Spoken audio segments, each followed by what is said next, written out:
એનો પણ 0.5 માં છે આની આઈડી માંથી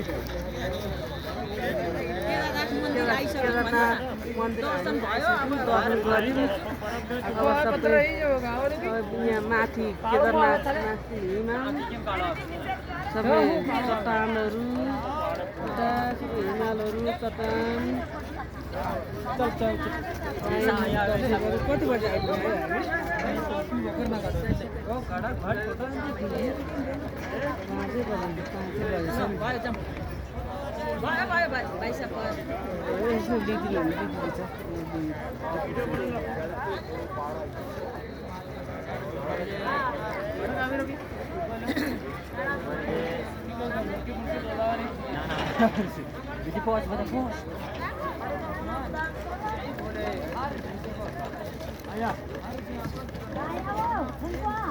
You are done. चलो.